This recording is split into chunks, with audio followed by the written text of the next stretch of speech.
Dear students, actual में आज हम लोग पहला दिन है हम लोगों का, और हम लोग ये जानना चाहें कि सीपीटी जिसे हम लोग बोलते हैं common proficiency test, it's a very important parts. ये आपका इनिशियल लेवल होता है सीए का, जिस पर आपके 4 सेगमेंट्स होते हैं। उन चारों सेगमेंट्स में एक इकोनॉमिक्स आता है, दूसरा अकाउंट्स, लॉ, और चौथा आपका है क्वांटिटेटिव एप्टीट्यूड्स। एक्चुअल में ये क्वांटिटेटिव एप्टीट्यूड्स है क्या, सबसे पहले ये देख लें कि क्वांटिटेटिव एप्टीट्यूड्स में हमको करना क्या है या कैसे हम लोगों को देखना है। ये मैथमेटिकल सेगमेंट रखा गया है आपके मैथमेटिकल अप्रोच को पहचानने के लिए कि आपका मैथमेटिकल अप्रोच कितना अच्छा है और कैसे आप अपने मैथमेटिकल अप्रोच को अच्छा करेंगे। एक सीए के लिए ये आवश्यक है कि आपका मैथमेटिकल अप्रोच अच्छा होना चाहिए।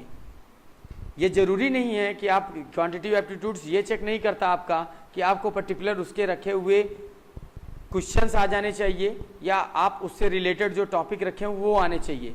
वो तो आपको एक एग्जामिनेशन पास आउट होने के लिए ज़रूरी है, लेकिन अगर क्वांटिटेटिव एप्टीट्यूड्स को अप्रोच की तरीके देखा जाए तो वो बेसिकली आपको कैलकुलेशन बताता है और कैलकुलेशन सिखाने के लिए यूज़ किया जाता है। क्वांटिटेटिव एप्टीट्यूड्स में आपका जो सेगमेंट रखा गया है वो 50 क्वेश्चंस का क्वांटिटेटिव एप्टीट्यूड्स का सेगमेंट है, जो सीपीटी के पेपर में हम लोग फेस करते हैं। अभी तक का जो सेगमेंट होता था कि हम लोग करते क्या थे कि 4 पेपर में से हम लोगों को एटलीस्ट 100 मार्क्स लाने होते थे सीपीटी को क्वालिफाई करने के लिए। वो अब ऐसा सेगमेंट नहीं रहा। हम लोगों ने अब करना क्या है कि at least 15 marks just we have to getting in a quantitative aptitudes paper. Quantitative aptitudes के पेपर में हम लोगों को 15 मार्क्स एटलीस्ट चाहिए ही चाहिए, और 50 में 15 मार्क्स लाना मेरे ख्याल से बहुत आसान होता है। आप बस छोटी छोटी गलतियों को ना करें। जो छोटी गलतियां होती हैं उन गलतियों की का कहने का मतलब क्या हो, दैट मीन्स कि आप उन क्वेश्चंस को अटेम्प्ट ना करें जिन क्वेश्चंस पे आपको डाउट्स लग रहा है, क्योंकि वो छोटा सा डाउट्स आपके सही करेक्ट क्वेश्चन को इनकरेक्ट में कन्वर्ट करवा देता है। कितना भी हो निगेटिव मार्किंग है और आपने 3-4 क्वेश्चंस एरर किए तो आपका एक क्वेश्चन पूरा तरीके से फिनिश हो जाता है। आपका इंस्टीट्यूट भी ऐसे सेगमेंट पे बना हुआ है कि वो किसी उसके पर्टिकुलर खुद के रूल्स रहते हैं, स्केलिंग होती है, तो आपको बहुत उसमें से निकलना पड़ता है। क्वांटिटेटिव एप्टीट्यूड्स का पेपर बिल्कुल इजी होते हैं उस कंडीशन पर उस क्वांटिटेटिव एप्टीट्यूड्स के पेपर को 2 सेगमेंट में डिस्ट्रीब्यूट कर दिया गया। एक सेगमेंट ऐसा हो गया जो प्योर मैथमेटिकल अप्रोच पर रखा गया और दूसरा डेटाबेस अप्रोच पर रखा गया। प्योर मैथमेटिकल अप्रोच पर जो रखा हुआ सेगमेंट है वो आपका प्योर मैथमेटिक्स के अंतर्गत रखा गया, जिसके अंतर्गत हम लोगों ने कंसिडरेशन किया अरिथमेटिक का, अलजेब्रा का, कैलकुलस का, कोऑर्डिनेट ज्योमेट्री का, और इन सब बुक्स को कंसीडर करके या इन सभी चीज़ों से थोड़ा थोड़ा फॉर्मेट लेकर के एक बुक बनाई, ठीक, जिसे पूरा प्योर मैथमेटिकल अप्रोच कहा जाता है मैथमेटिक्स के आपके क्वांटिटेटिव एप्टीट्यूड्स में, जो 25 मार्क्स अप्रॉक्स 25 मार्क्स के लिए रख दिया गया। अब रहा जो हमारा दूसरा सेगमेंट जो आपका डेटाबेस मैथमेटिक्स, जिसे हम लोग स्टैटिस्टिक्स बोलते हैं, वो रखा गया। वो डेटाबेस मैथमेटिक्स आपकी 25 मार्क्स की वो भी होती है। लेकिन बेटा डेटाबेस में कुछ बीकॉम वाले जो होते हैं वो उनके दिमाग पे रहता है चलो छोड़ो, इधर प्योर मैथमेटिक्स को अगर हम छोड़ देंगे स्टैटिस्टिक्स पर वर्क करेंगे तो बेटर रिजल्ट दे सकते हैं। नो डाउट आप दे सकते हैं अगर आप मेहनत करें तो। मेहनत करने का इन द सेंस कि अगर आप सोच रहे हो कि स्टैटिस्टिक्स में ज़्यादा, statistics pure theoretical based question आते हैं, और थियोरेटिकल बेस्ड क्वेश्चन अगर मैथमेटिकल अप्रोच से या मैथमेटिक्स से उठाकर थियोरी दी जाए तो मेरे ख्याल से वो उससे ज़्यादा क्रिटिकल होती है। जिस पार्ट को आप इग्नोर करके चलते हैं वही पार्ट आपको सीपीटी में पास करने के लिए हेल्प करता है। इस वजह से कि सीपीटी में आपका जो पहला अप्रोच है मैथमेटिकल अप्रोच वो इतना क्रिटिकल नहीं है।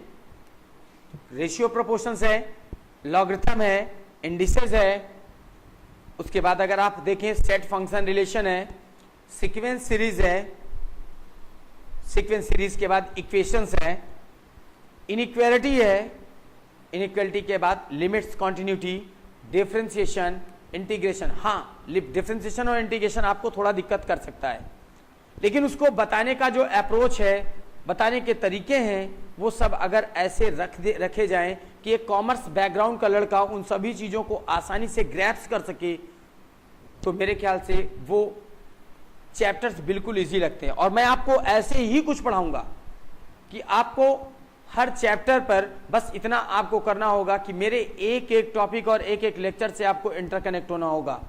अगर आप ऐसा करते हैं तो मैं आपको बिल्कुल विश्वास दिलाता हूं कि क्वांटिटेटिव एप्टीट्यूड्स का पेपर आप बहुत अच्छा करेंगे।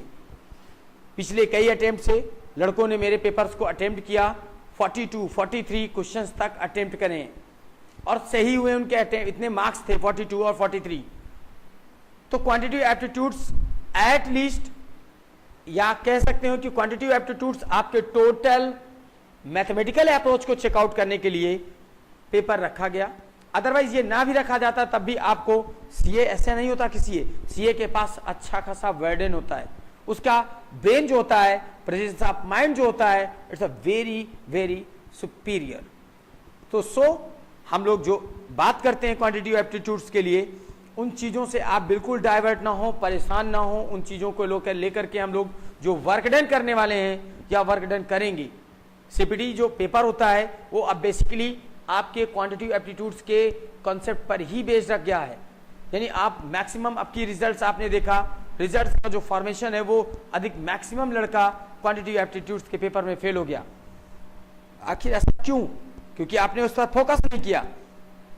आप अगर फोकस करें उस पर तो मुझे लगता है कि आप उस पर बेटर रिजल्ट दे सकते हैं। और केवल मैं आपसे उतनी ही मेहनत मांगता हूं, ज्यादा मेहनत नहीं करना। हमें तो 15 चाहिए ना, लेकिन हम 15 का टारगेट बनाएंगे तो कभी भी अगर हम उतने का टारगेट करें तो टारगेट अचीव नहीं होता। क्यों ना हम इस टारगेट को 30 का बनाएं, इससे बेटर हो जाता है तो हमारे लिए अच्छा है। लेकिन 30 एटलीस्ट का टारगेट बनाएं, क्योंकि हमको 100 नहीं पाना, हमको सीए की स्केलिंग से बचना भी है। और स्केलिंग जो होती है वो पूछ कर नहीं होती कि आपसे कि अगर आपको पास आउट करना है तो स्केलिंग करना चाहिए कि नहीं। तो इस पेपर के लिए हमें 30 अप्रॉक्स लेकर के चलना है, जिसमें अगर हम दोनों पेपर को इक्विलिब्रियम पोजीशन पे लेकर चलें तो क्या 15 और 15 दोनों से लेकर के गैदर कर सकते हैं? कर सकते हैं, लेकिन ऐसा होता नहीं है। हम लोग अगर मैं आपको बिलीव दिलाता हूं कि अगर आप मेरे एक एक टॉपिक से इंटरकनेक्टेड रहेंगे तो आपको बिलो 30 तो आना ही नहीं है। मैं लगभग आपको मॉडल टेस्ट पेपर जो देता हूं या मॉड्यूल जो कराता हूं, उन मॉड्यूल से ही लगभग क्वेश्चन ऐसे आ जाते हैं। पिछला मेरा मॉड्यूल टेस्ट पेपर ये कह सकते हैं कि एज अ जस्ट कंसिडरेशन रहा कि मैंने 200 क्वेश्चंस दिए उस मॉड्यूल में, और संयोग से ऐसा था कि 25+ क्वेश्चंस आपके उस मॉड्यूल टेस्ट पेपर से टैली कर गए। इट्स अ जस्ट कोइंसिडेंट, ये एक केवल कॉन्सिडेंट रहा, लेकिन आएगा कितना? जो हमारा पढ़ा हुआ फॉर्मेट है उससे ऊपर नहीं आएगा।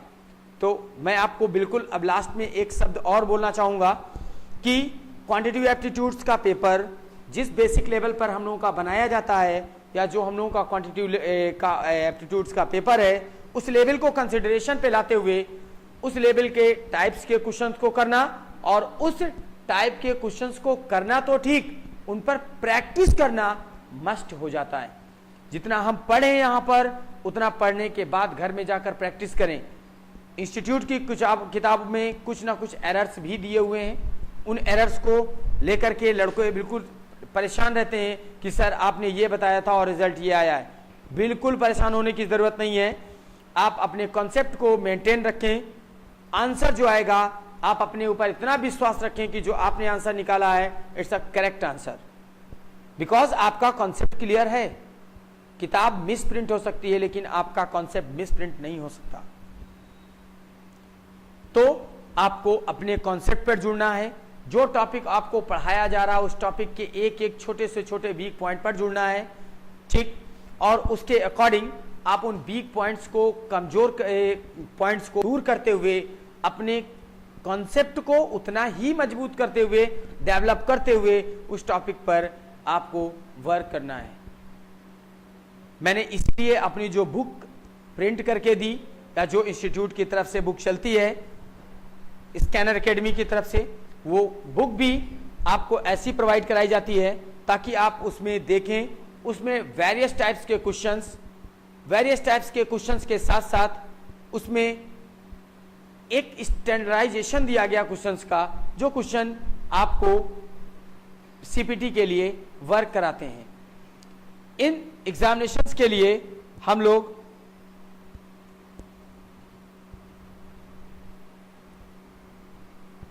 जिन लेसन्स पर ज्यादा फोकस करना चाहिए हमें, वो लेसन्स हैं प्योर मैथमेटिक्स में। अगर देखें तो उन लेसन्स पर हम लोग जिन पर ज्यादा फोकस करते हैं, वो लेसन मार्क्स गेन करने के लिए जो ज्यादा इंपॉर्टेंट होते हैं, वो बेटा आपका रेशियो एंड प्रपोर्शंस है, लॉगरिथम है, इंडिसेस है, जिनमें से आपके मार्क्स आए।